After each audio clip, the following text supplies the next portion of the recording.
It has been said that no two sisters were ever less alike. One reserved and proper, the other lively and controversial. One the anchor of a commonwealth of nations, the other a figure searching for purpose in life. They grew up in a very, very different kind of world, a world of aristocracy, of deference, of people knowing their place. I think they were quite different from an early age, and they went on being different. I think they were both very sound people, both very committed in their different ways. I suppose that the Queen had so much more responsibility on her shoulders, and Princess Margaret didn't have those things to think about, so carved a different path through life. Queen Elizabeth II and Princess Margaret are among the most photographed women in history. Their every appearance followed by press and public. They are familiar the world over. But what of the real women behind the show and splendour? Beyond the balcony and cheering crowds, beyond the crown itself. Elizabeth is really both an embodiment of the old England that she grew up in and the new, fast-changing modern world that she increasingly adapted to.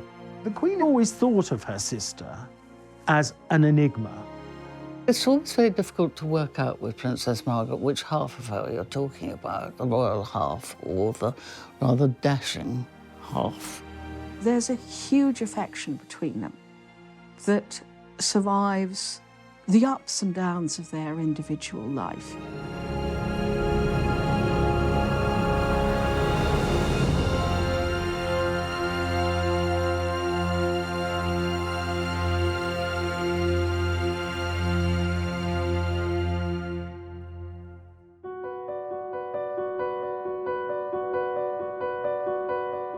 The contrast between the sisters was there from the beginning. Elizabeth was born in the placid surroundings of London's Mayfair on the 21st of April, 1926. 4 years later, during a storm in rural Scotland, Margaret came into the world. Their parents were the Duke and Duchess of York, Albert and Elizabeth. Albert, or Bertie as he was known, was the second son of the King, George V. Elizabeth was a mature, rather serious child, with a love of dogs and horses shared with her grandfather, the King. Margaret, however, was a very different character. It very quickly became obvious that Margaret was the cheekier, the more humorous, the more mischievous of the two girls. Elizabeth was certainly by no means plain, but lacked her sister's quite extrovert qualities. Princess Elizabeth was quite a serious-minded child. She seems to have been naturally tidy, naturally orderly, but Margaret, from the start, was fun, she was vivacious. She was never corrected by her father, so she was something of a wild child. She was very precocious and got away with an awful lot. The Duke of York was used to say, Lilibet is my pride and Margaret is my joy. And as far as Princess Margaret was concerned, he really couldn't take his eyes off this child. I mean, she was so beautiful that he couldn't believe that he'd created this glorious and beautiful child, and then he rather spoilt her. The princess's public life began early, and here we see her during a Scottish holiday, arriving with a family party at a Highland gathering. Neither girl was prepared for the lives they were to lead. As two daughters of a second-born prince, Elizabeth and Margaret had no expectations of being thrust into the international spotlight. With the Duke and Duchess of York, there was never any anticipation that they would succeed to the throne, and certainly never any expectation that Princess Elizabeth would come to the throne.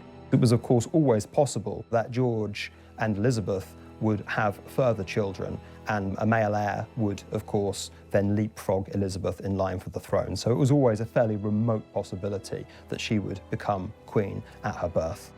The Duke and Duchess of York, us four, as the Duke called them, rather anticipated a cosy family life in the way that they were already enjoying. And they were a very natural family and a very loving family. It was the girl's uncle, the charming bachelor Prince David, who would be the next king. He was expected to marry and have children of his own, who would one day inherit the crown. Elizabeth and Margaret were set for a life of comfortable semi-obscurity. Until 1936, the year everything changed. Late on the 20th of January, King George V died at Sandringham. He'd been unwell for quite some time, and it went back to the Great War, when he was thrown from his horse while reviewing troops in France and suffered from chronic obstructive pulmonary disease and pleurisy. Now, that's a progressive condition, so it didn't get any better. The only witness to the king's final moments in this regard were his physician, and his physician claims to have administered a lethal dose of morphine and cocaine to ease the king's passing, believing as he did in a gentle adoption of euthanasia.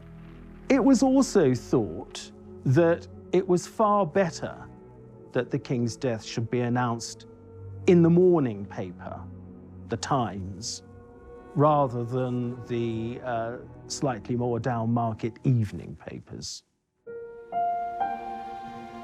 Elizabeth and Margaret's uncle David was proclaimed king and became Edward VIII. But the new monarch had never wanted the crown. Indeed, he was terrified by the idea. There was another complication. The king was in love with American divorcee Wallis Simpson and was set on marrying her. The wider British establishment, however, was far from taken with the idea. Wallis Simpson was loose, irreverent, dashing, very much symbolised that kind of New World glamour, which endeared her very greatly to Edward, but did not endear her to the remainder of the family. Wallis had been twice divorced, and that was unheard of in the British monarchy and in those social circles. And so that was a reason for not liking her. He very much actually didn't really want to be king. He may not have even been able to voice that, but unless he was even stupider than I think he was, he must have realised that nobody was going to accept a woman as queen with two husbands living. That was the problem. The secular head of state is also the supreme governor of the Church of England. He was about to go through a coronation ceremony that is very similar to the kind of consecration that a priest goes through. Anointed with holy oil, with water, it's a dedication. For such a clear hypocritical breach to exist as him marrying a divorcee would, especially in the context of these times, have been wholly unacceptable. I don't think he took at all well to being monarch. I think he didn't have the patience for it.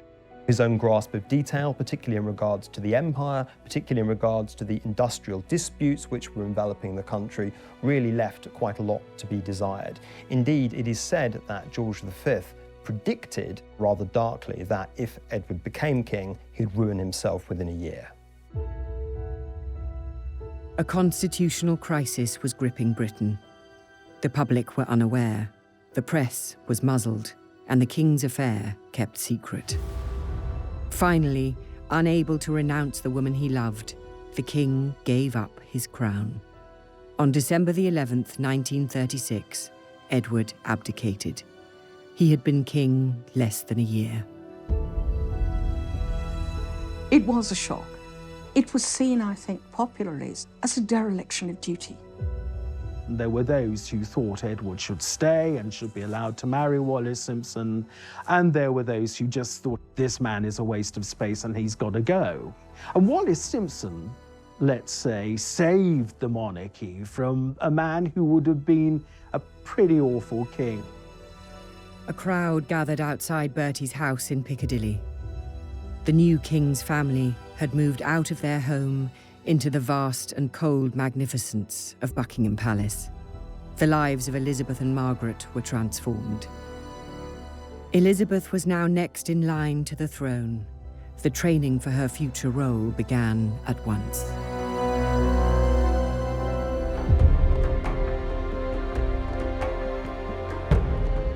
In 1936, following the abdication of Edward VIII, the throne passed to Elizabeth and Margaret's father, Bertie. He became George VI. On the 12th of May 1937, he was crowned at Westminster Abbey. George was wholly unprepared for being king. He himself said that it was like a lamb being led to the slaughter. There was an established convention of not using first Christian name, but using middle names to rule under, and he chose George simply because within the Hanoverian tradition there had already been 5 Georges, and of course the previous monarch was called George II, and he wanted very much to embody stability after the chaos and confusion of the abdication crisis. The Duke of York realised that he might have to step forward and become king without having had any experience at all of state papers, any of the training that his brother had had. He went in absolutely cold.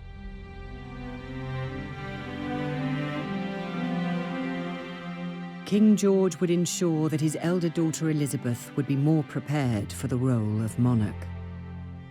From 1938, she received private tuition from Sir Henry Martin, the Vice Provost of Eton College.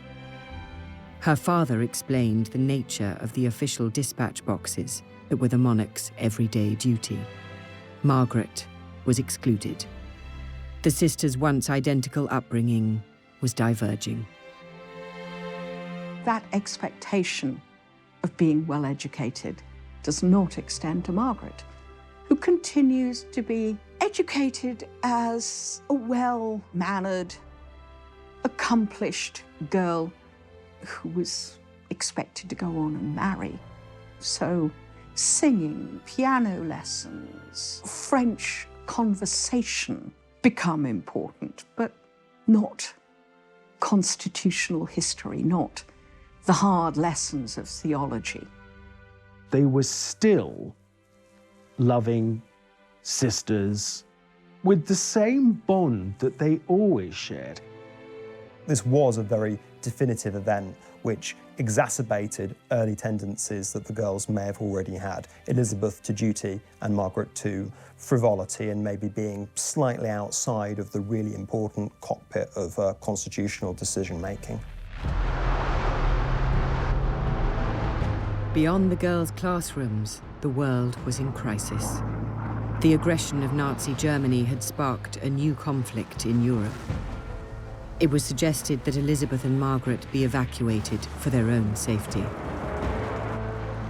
They weren't moved overseas simply because it was thought very important to send the right kind of message, to send the message that the royal family was not running from the threat of Nazi Germany, and everyone would very much remain in post.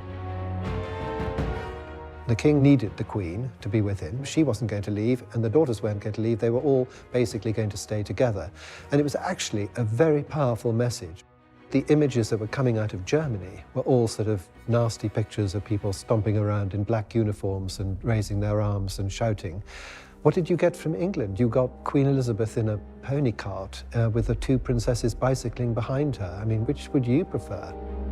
Because of events and invasions going on in Europe, the Queen said that it would be a good idea to take the princesses to the greater security of Windsor Castle for the rest of the week. And as Princess Margaret said, we were supposed to go for 5 days, and we stayed for 5 years. The castle seemed forbidding at first. Its fineries had been put into storage. The blackout shrouded it in darkness. But though tremors caused by explosions in London could be felt in the castle, the girls were safe.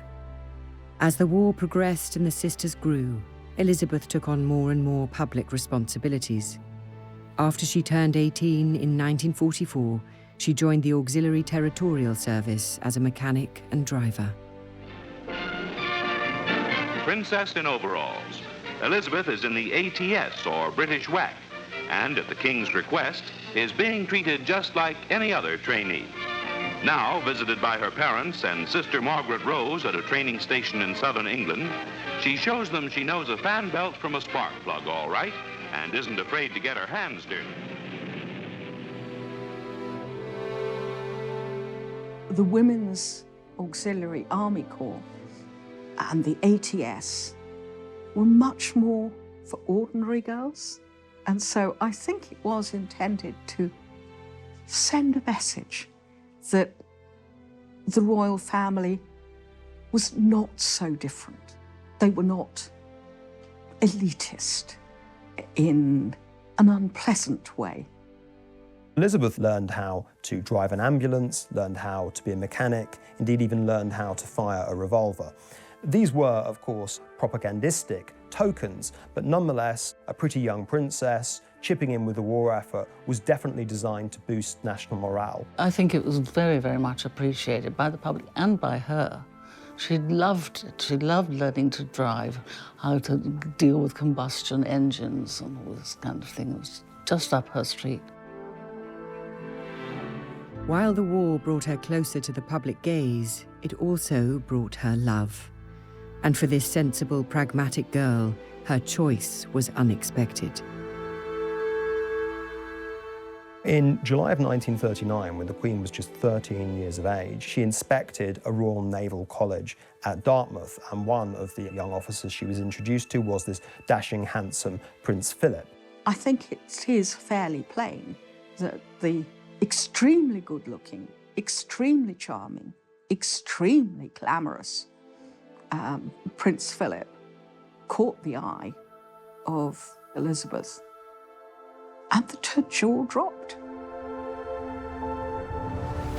3 years later, the couple spent Christmas together while Philip was on leave from the Navy. They then began exchanging frequent letters. But Elizabeth's parents, the King and Queen, did not approve.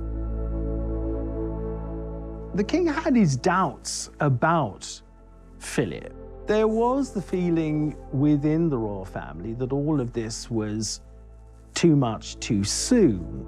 The thought of somebody coming and taking away his daughter at the young age of 21 wasn't, I suspect, totally appealing, as it wouldn't have been maybe to many a father. We must remember that Elizabeth set her eyes on him for the first time at the age of 13, and there was an acknowledgement, even then when people generally got married a great deal earlier than now, that this might just simply be a girlhood crush that would blow over.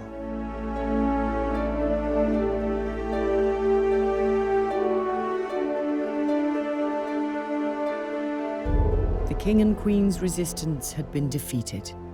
On the 20th of November 1947, Elizabeth and Philip were married at Westminster Abbey. Margaret was among the bridesmaids.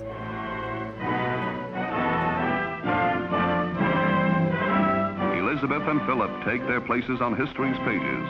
To the stirring strains of Mendelssohn, they march as man and wife toward the west door amidst nearly 3,000 invited spectators.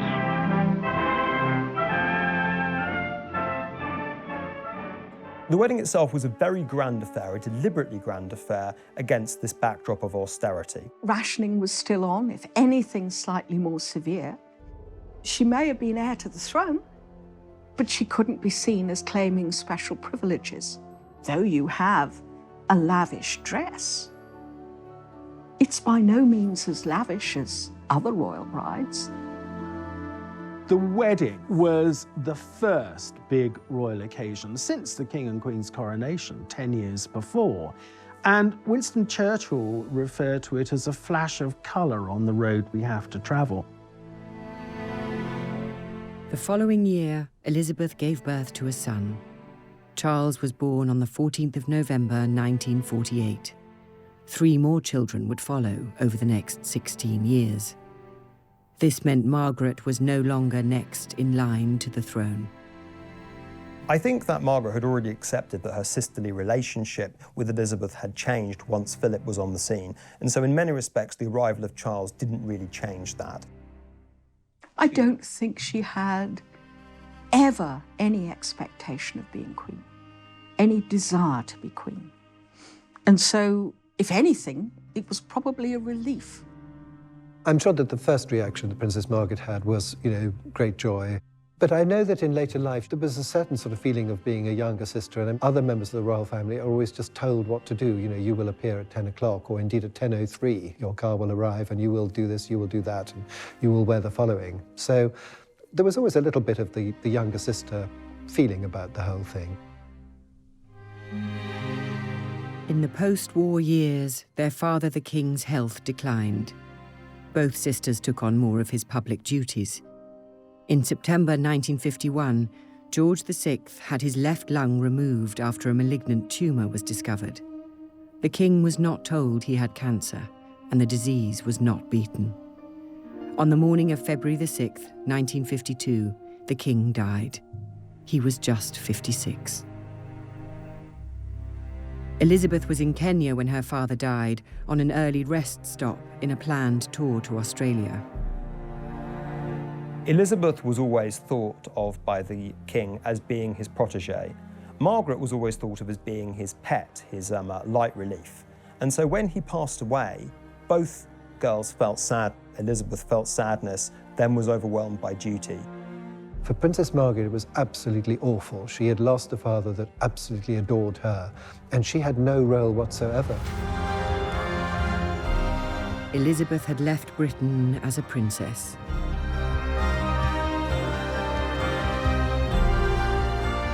She returned as its queen. But what did the future hold for Margaret?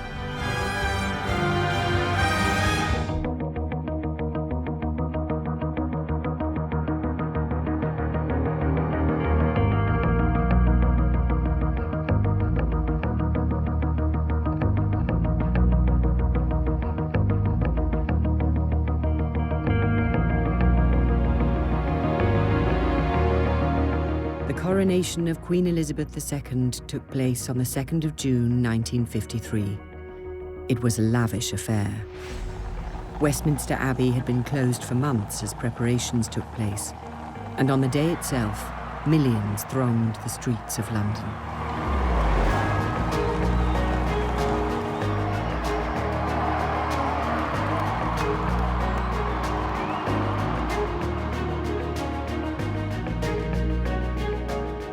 Westminster Abbey was transformed practically into a theatre, if you like, with galleries packed with 8,000 people. The coronation was to be an end to austerity. It was to inaugurate as the new Elizabethan age. It was designed really to reaffirm Britain's status in a post-war world which had been turned upside down. A very glamorous young queen was there to optimistically lead the British people into the future. I do remember Coronation Day quite well because my father had tickets for some seats near Admiralty Arch through the army. He was in the army. And I remember sitting there and seeing the guests and their carriages coming towards Admiralty Arch, where Churchill came along. And I remember opposite us, his furious face sticking out of the window, glaring at the traffic jam in front of the arch. The coronation itself was the same ancient ceremony unchanged for centuries, but there was at least one touch of modernity. It was the first to be televised. Not that many ordinary people owned televisions.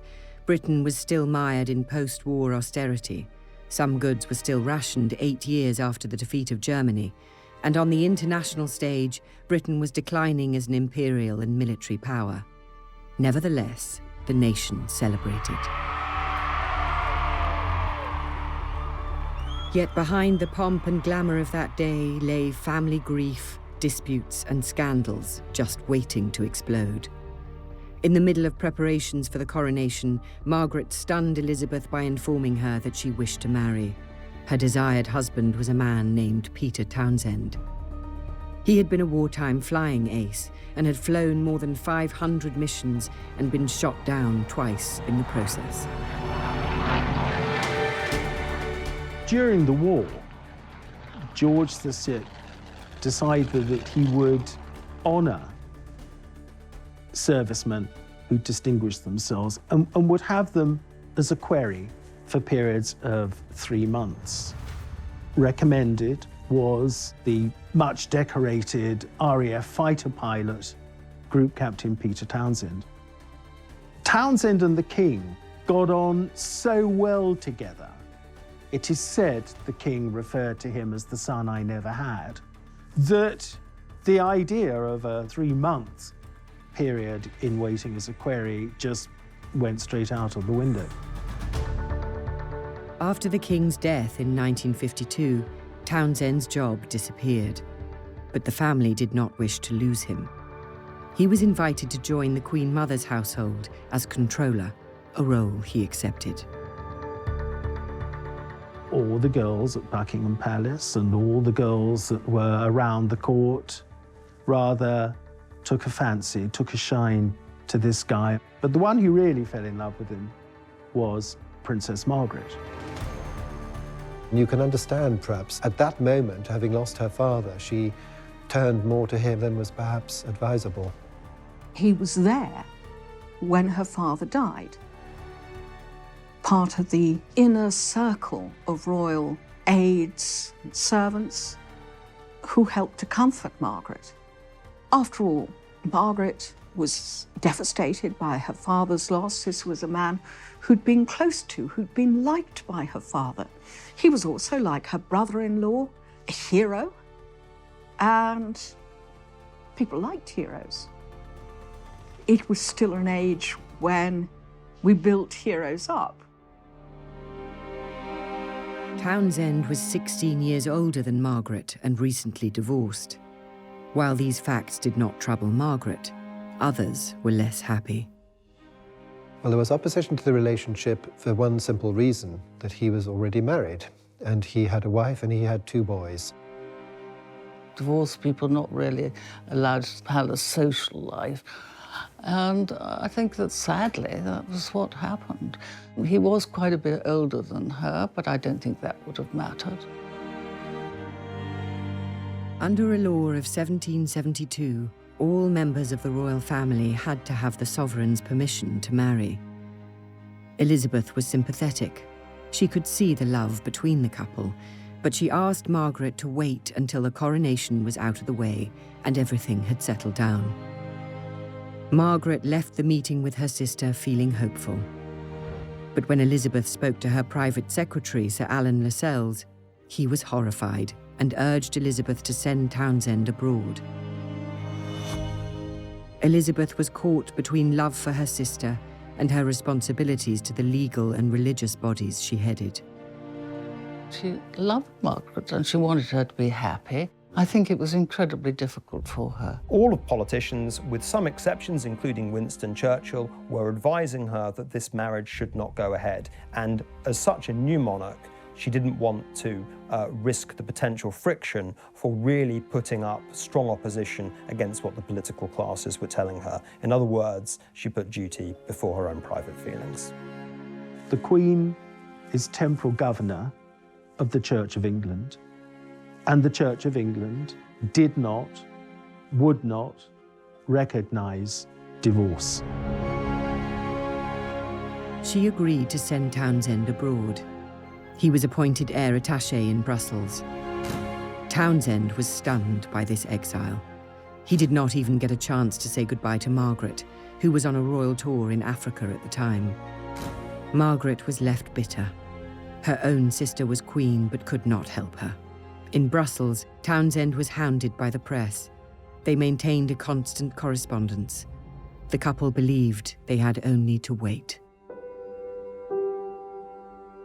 It was also obviously part of the plan that if Margaret and Townsend had to wait 2 years, it was pushing the princess closer to her 25th birthday. And the importance of that was that at 25, a member of the royal family could petition Parliament for permission to marry. And if both houses didn't oppose it, then they could have a civil marriage. And that was, I think, what was happening here. Margaret was going to be 25 in August of 1955. As the press counted down to the date, speculation grew that an engagement announcement was imminent. But her birthday came and went with no announcement. Finally, on the 31st of October 1955, Margaret released a statement to the press. Her relationship with Townsend was over, it said. There would be no marriage. The decision not to marry Group Captain Peter Townsend is reached by Britain's Princess Margaret, here arriving with her mother for a formal family appearance at London's Royal Opera House. In putting duty and religion ahead of her heart, Margaret had the example of her sister, the Queen, who dutifully entertained the President of Portugal while the family crisis neared a climax. Queen Mother Elizabeth approved her daughter's decision. Strongly opposing the marriage was the Archbishop of Canterbury. The traditional interpretation has always been that the Prime Minister and ecclesiastical figures really threatened Margaret with the withdrawal of her royal allowances and her HRH if her marriage with Peter Townsend went ahead. The government of the day, under the premiership of Anthony Eden, had actually done something of a U-turn. Far from opposing the marriage, they had paved the way for Margaret and Peter Townsend to marry if they still wished to do so. A formula was found which would have meant that she could have retained her status as princess. We now know that Princess Margaret, had she wanted to marry him, would have lost nothing but her place in the line of succession. They really didn't want to create a martyr of Princess Margaret where her own personal desires were paired off against the establishment.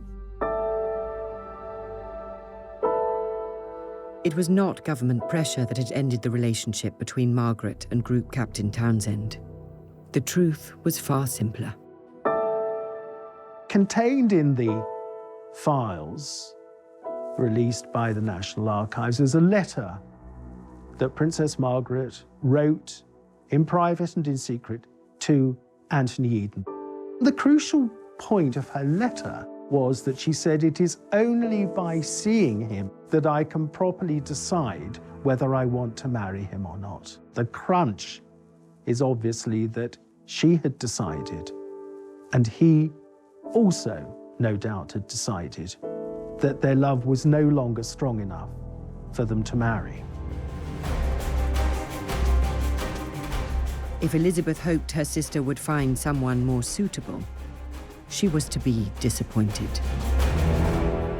In the 1950s, Britain was struggling to adapt to a new era. Its reign as a global power had passed. Foreign policy humiliation in the Suez Crisis had toppled Prime Minister Anthony Eden, and the country's diminished role on the world stage had been exposed. As sovereign, Elizabeth was a beacon of stability in such uncertain times. But, as ever, Margaret's role was less defined. She was an important adjunct in the 50s and early 60s to her sister, where she took on royal associated duties that freed Elizabeth up to do other things. Margaret became a very glamorous figure. She also started smoking in public, bringing out the characteristic elegant long cigarette holder, and was charged with doing things like opening hospitals, smashing bottles of champagne against ships in a very glamorous manner. Princess Margaret does have the reputation of having been a party girl, which of course she was. But we also have to accept that she was also a very hard-working member of the royal family.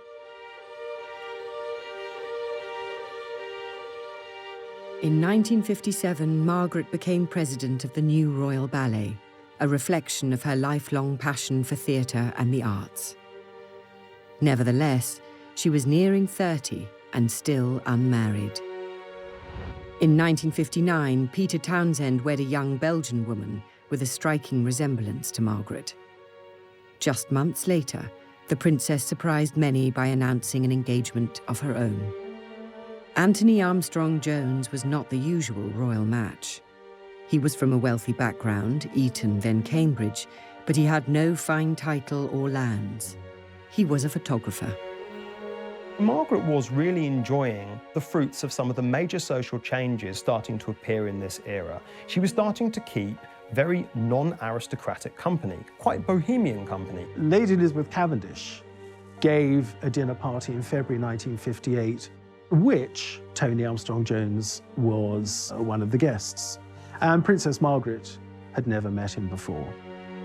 I think the influence of Anthony Armstrong-Jones was really to introduce her to normality. She was smuggled on the back of a motorcycle, disguised in a headscarf and dark glasses, to Armstrong-Jones' rented flat in Rotherhithe Street. The princess said that it was the most romantic setting, and this was their bolt hole. It had a bay window overlooking the Thames. You looked to the right and there were the docks, and you looked to the left and there was a bend in the river, and you saw Tower Bridge and St Paul's Cathedral beyond it. And at high tide, she said, swans would look in.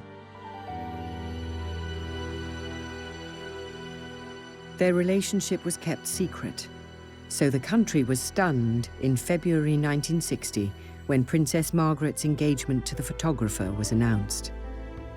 Their wedding was in Westminster Abbey on the 6th of May 1960.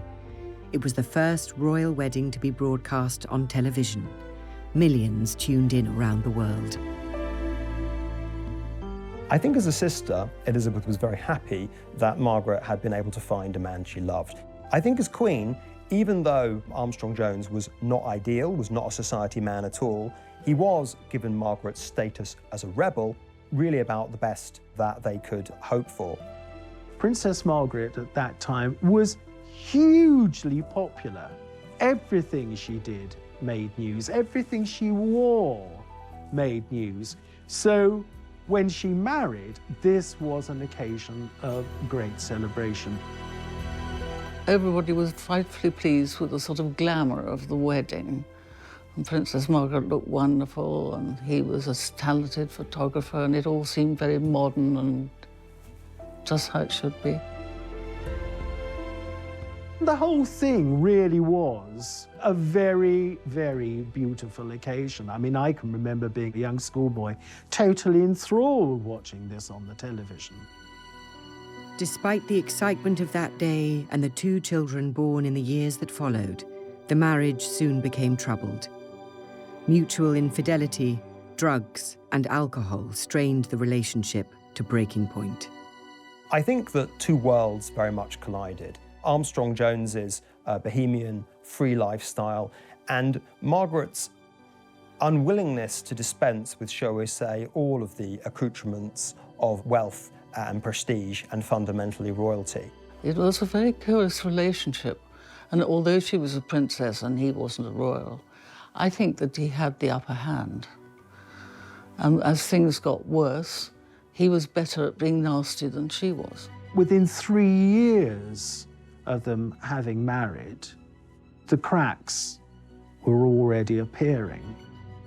The British press, with the emerging tabloids and the red tops, were becoming much, much more hungry for scandal and also, crucially, much more prepared to print scandal. Margaret was always the sort of go-to person for a royal scandal.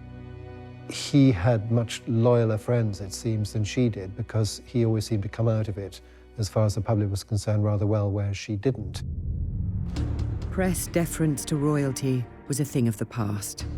Newspapers covered the breakdown of Margaret's marriage in gleeful detail. It was far from the only change in Britain during Elizabeth's reign. By the time of her Silver Jubilee in 1977, old-class divisions and social taboos were fading. The British Empire had transformed into a commonwealth of independent nations. The crown, Elizabeth, was the thread tying them together. As she guided the monarchy and nation through crisis and triumph, her sister Margaret was left without a role. She may have been an icon of the 1950s and 60s, but as the decades passed, her star waned. Like her father, Margaret was a heavy smoker for much of her life.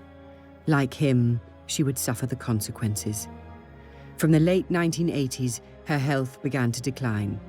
After several severe strokes, she died on the 9th of February 2002. She was 71.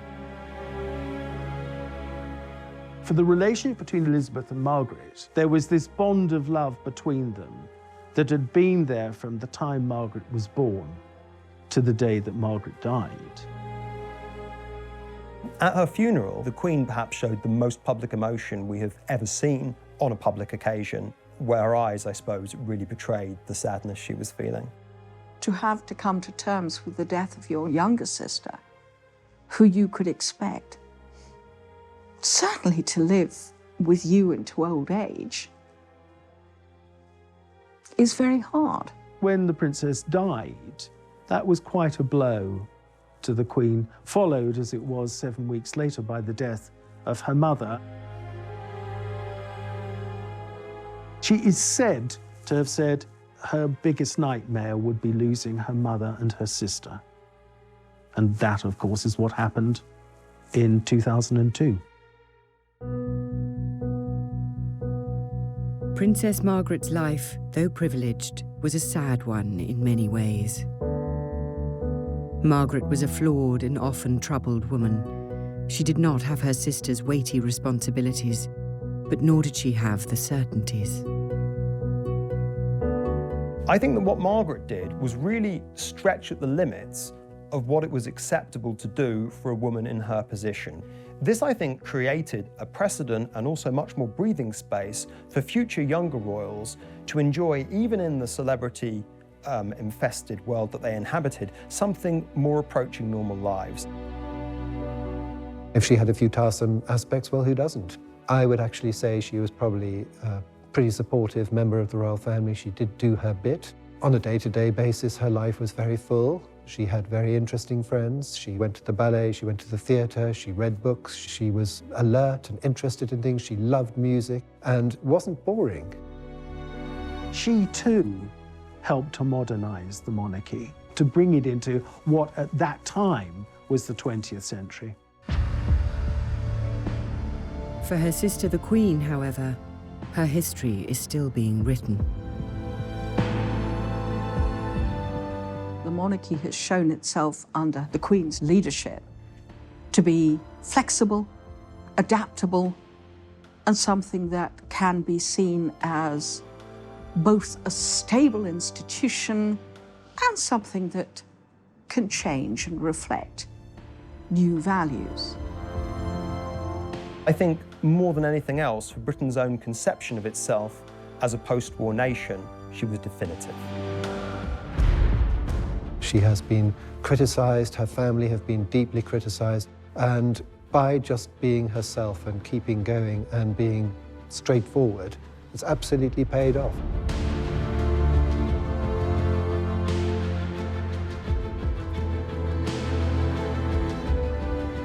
The world they ended up inhabiting when they were a lot older was one where the social class system had died and the mass celebrity and media age was dawning.